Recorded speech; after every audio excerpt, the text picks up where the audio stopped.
at a point due to a hollow cylindrical wire for inside and outside point.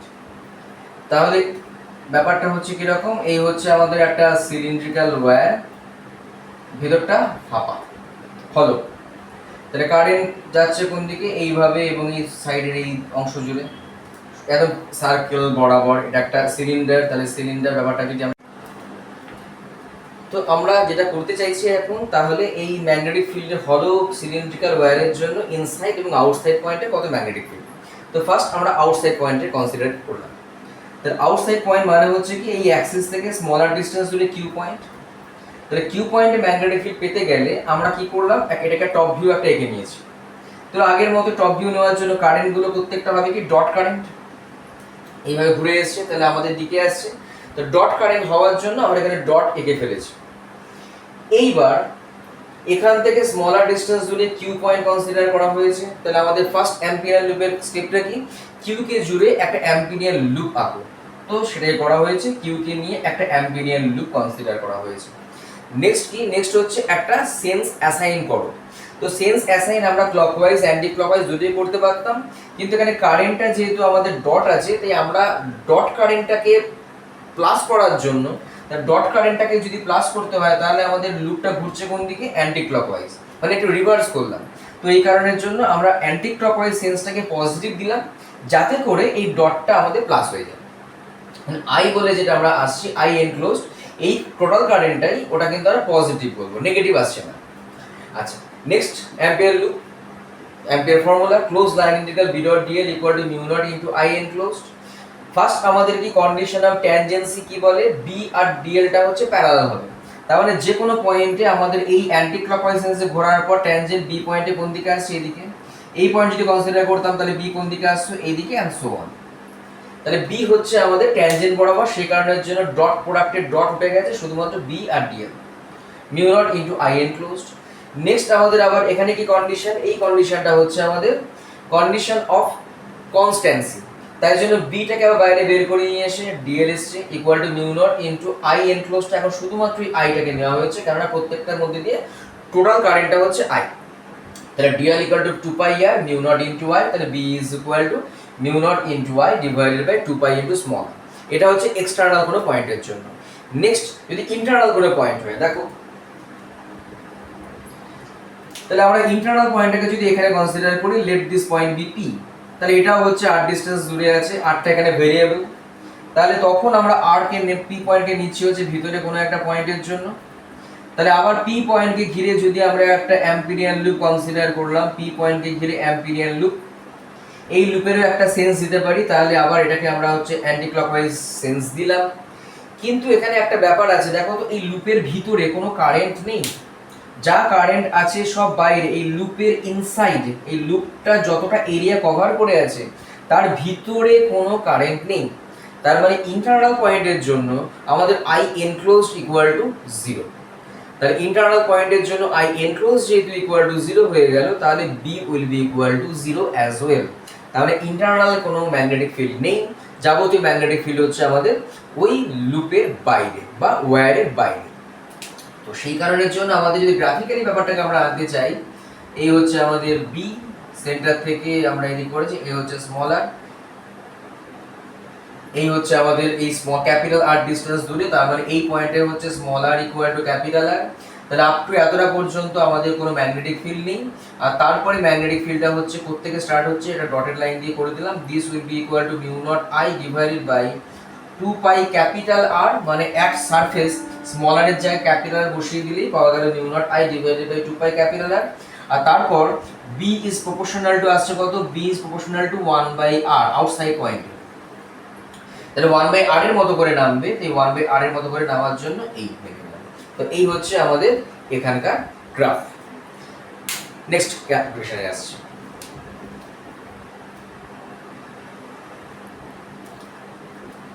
আগে এটা ছিল magnetic field at a point is হলো cylindrical wire, এবার হচ্ছে solid cylindrical wire. Solid cylindrical ওয়্যারের জন্য internal এবং external point. এখানে এক্সটার্নালটা আগেরটার মতোই পুরো হবে, তাই আগের ক্ষেত্রের মতোই আসবে। ইন্টারনালটা একটুখানি ভাবনা চিন্তা করার জায়গা আছে। দেখো ইন্টারনাল পয়েন্টের জন্য এই আবার আগের মতো আমরা এই হচ্ছে আমাদের অ্যাক্সিস, এখান থেকে রেডিয়াসটা হচ্ছে ক্যাপিটাল আর, আর আমরা চাইছি এবার ইন্টারনাল পয়েন্ট পি, এটা হচ্ছে স্মলার ডিস্টেন্স দূরে। তাহলে আবার যদি টপ ভিউ নেওয়া হয় তাহলে আমরা দেখতে পাচ্ছি টপ ভিউ নিলে এই হচ্ছে আমাদের টোটাল ক্যাপিটাল আর, আর এই হচ্ছে পি পয়েন্ট, এই পি পয়েন্টকে আমাদের ম্যাগনেটিক ফিল্ডে বের করতে হবে। আগের ক্ষেত্রে আমরা দেখতে পেয়েছিলাম যেহেতু আমাদের হলো স্পিয়ার, হলো সিলিন্ডার ছিল, যে কারেন্ট শুধুমাত্র এই পেরিফেরি জুড়েই গেছে, কিন্তু এবার কিন্তু পেরিফেরি জুড়ে যাবে না, এবার কিন্তু টোটাল ওয়্যারটা বরাবরই যাবে। এবার আবার একটু সিমেট্রিকে নিয়ে আসি আমরা ইলেকট্রোস্ট্যাটিক্সে।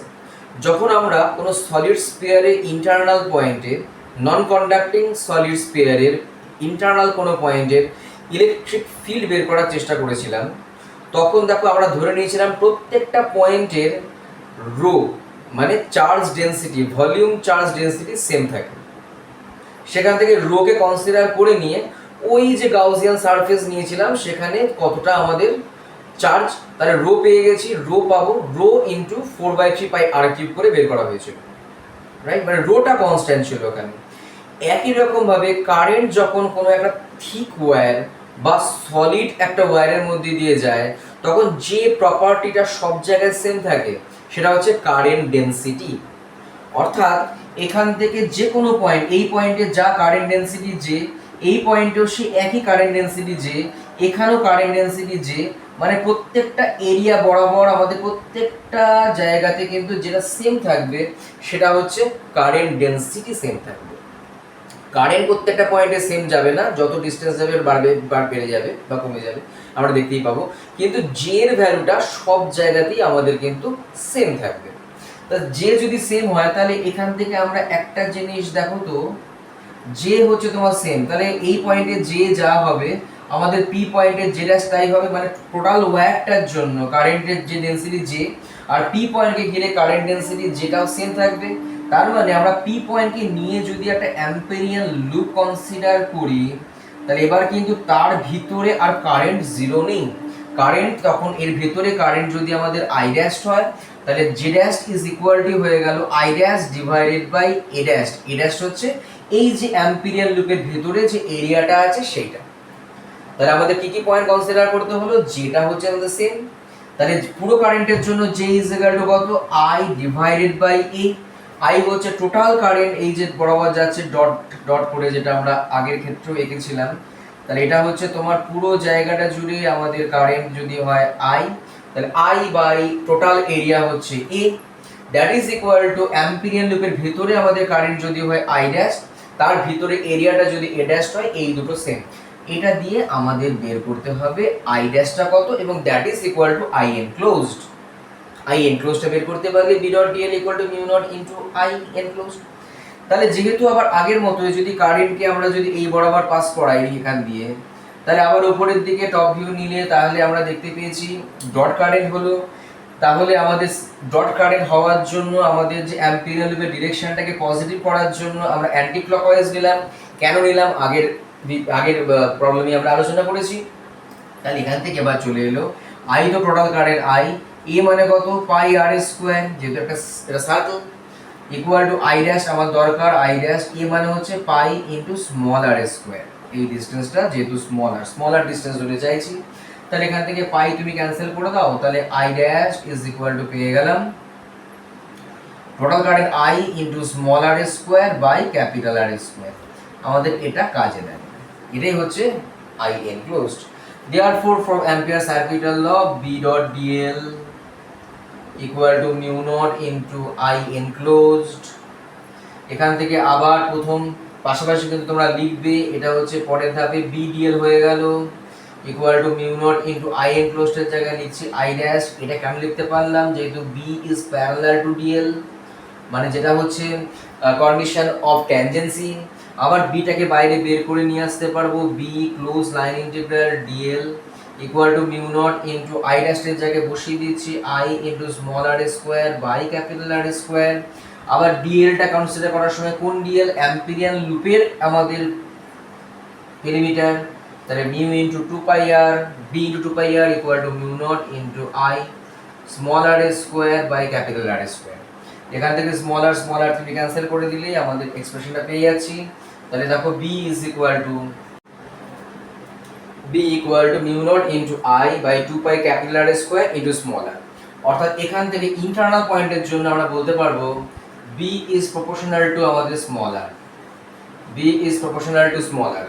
আর এক্সটার্নাল পয়েন্টের জন্য ফর এক্সটার্নাল পয়েন্টের জন্য একটু আগে যে ক্যালকুলেশনটা হয়েছে ওটাই সেম থাকবে। তাহলে B is proportional two 1/r ছিল।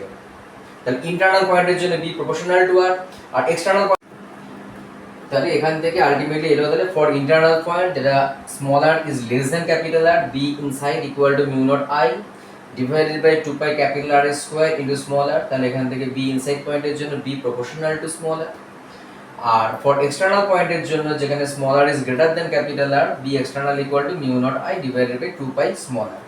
এটা যেটা আগের কেসের মতো। তাহলে